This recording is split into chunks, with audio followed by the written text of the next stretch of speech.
Hey guys, this is Miriam at High Life Auto. I am out doing a video test drive on a 2002 Chevy Suburban. If you've never been on my video test drives before, the way it works is I drive the vehicle on video and I tell you what I see, hear, think, smell, and feel to give you the best indication of being in the driver's seat without actually being in the driver's seat. I'm not a mechanic and this is not meant to be a 182-point inspection. Rather, this is meant to be a sneak peek into how the vehicle drives and any potential issues I notice as we're going along.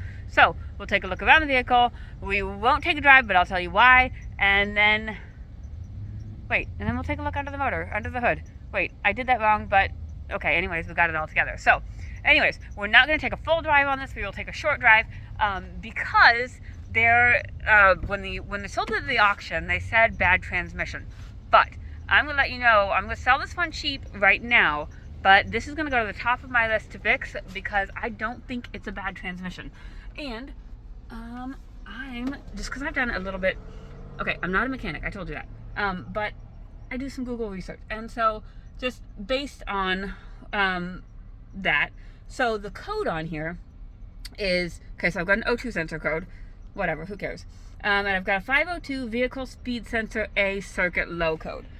Okay, so I Googled that because I'm like, well, what is that? 502 is a vehicle speed sensor code, which is on the transmission. Well, coincidentally, that tells your transmission how fast you're going, and it causes your transmission to stay in low gear. Well, that's what mine does. That's weird. Okay, and it causes this to happen and this to happen. That's what mine does. That's weird. Okay, so anyways, so I think that it's a vehicle speed sensor or it's related, and I think it's a fairly easy fix. So, just so you know, I'm doing this video test drive. I'm going to list it on my website the way it is, and I'm going to sell it the way it is until I get it fixed. But I am going to be actively working on fixing it, so if I get to it before you do, then I'm going to sell it for a higher price. So, just so you know, just so you're aware, and just so you're aware, if you're looking for a ready-to-go, right and ready vehicle, this is not it, so you can go to the next video. Here we go. O2 Chevy Suburban. I'm kind of impressed with this. So it's a little bit redneck, but it's also pretty decent. Okay, so most of these are pretty rusted out by now. It's 22 years old. And it should be rusted out, but they've done a little bit of redneck work to it to make it not rusted out. You can see here that they've taken out the rust, or they've done Bondo or something, and they've put in some plates.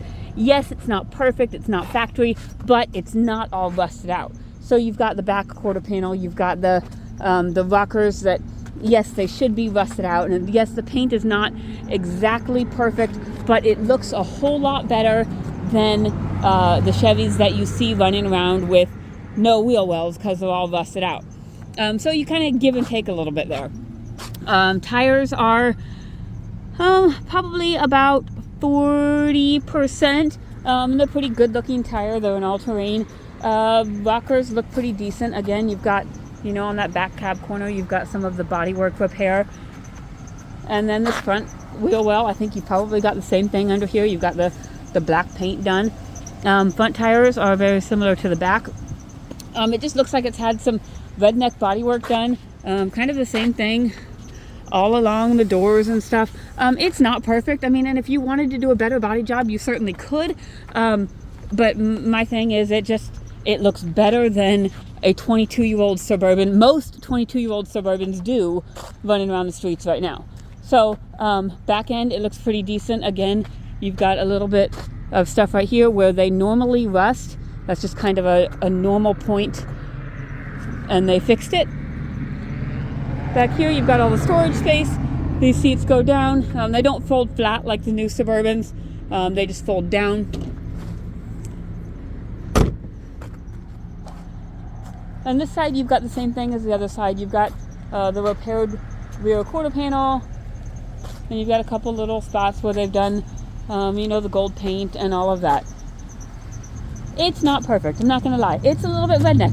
But if you live in the Midwest and you're a redneck like me, then it works just fine. It's got the big old deer slayer in the front, which is kind of cool. It's got these two lights. I don't know if they work. I don't know where the button is, but, I'm sure we can find it, and I'm sure we can figure it out. From the front, let's pop this hood. Here is your motor. It's got Old Faithful in it. Your reliable 5.3.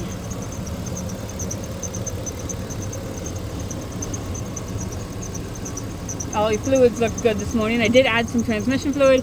Again, that went back to the whole that whole transmission thing. I thought, well, maybe, hey, the transmission fluid is a little bit low.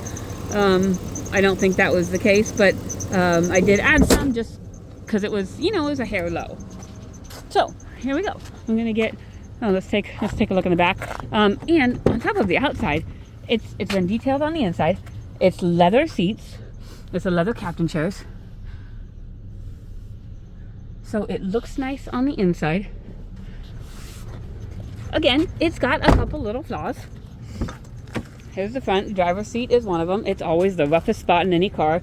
You're missing the little driver's kick panel thing there. You know, your little driver's thing is there. And your passenger side seat is, you know, not far behind the driver's side. It's got a sunroof. I think this is pretty rough. But if you just leave it back, then we can just pretend that it's not there. And we just do that. We'll see if the sunroof opens. It does open, so that's good. Okay, we'll check some of our other things while we're doing windows. We'll just check our windows. Driver's side window works. Passenger side window works. Rear passenger side window works. And rear driver's side window works. We've got 229,000 miles on here. Brake light, ABS light, and service engine soon light. And like I said, those lights came back. I've explained those to you, but there's the O2 sensor light and that vehicle speed sensor circuit A circuit low light. So there's those. Obviously, radio does not work. It's not in there. I don't know what happened to it, but it's just not in there. So the other thing is I just took it out of Casey's to get some gas in it, and I have not gotten heat to blow out yet. It's not blowing out ice cold, but it's not blowing out hot either. It might be out blowing out lukewarm. So I'm kind of waiting on that to see what that does. But let's see. Let's check our four-wheel drive. Let's put it in 4. And I don't have any indicators on the dash or anything. Some vehicles have a dash indicator and some don't. We'll crank it, and we've got four-wheel drive. So four-wheel drive still works. All right, let's see. And the other things we normally do on a video test drive, we just check our lights, our turn signal, our other turn signal, our wipers. Our driver's side wiper is not very good. We do have fluid. I'm not gonna run it because you can kind of see a little bit of streaking here because our driver's side wiper is not very good. But we do have fluid. Passenger side wiper is good. It works just fine. Let's turn this on. We do have the rear heat and air, which is kind of cool in these bigger vehicles because it's a completely different system that allows that to work. All right, now we're going to take this on a short drive, and I'll kind of show you what it does. Like I said, according to Google, which is the ultimate mechanic, because Google knows everything, what happens with the vehicle speed sensor is when it's bad, and there's a couple things. I mean, you can definitely Google the code and see what it tells you, but it pretty much keeps the transmission in low gear. So if you just watch as I'm driving, the transmission just stays in low gear. And I'm actually not going to go up on the highway. I'm just going to go on these side streets because I can't get into overdrive anyway, so there's no point. But the motor sounds good. The vehicle drives smooth. I don't hear any real suspension noise. The brakes they're pretty good. I mean, there's no grinding, no vibration, no pulling, no nothing like that. Really the issue we're looking at, it's probably a singular issue, is whatever it is that's causing this to just not shift. I have my opinions. You're welcome to just see what you think. Do your research. Take it to your mechanic and ask your mechanic. Maybe and if you are not mechanically inclined, if you need a vehicle right now to get to Iowa City, this is not the vehicle for you.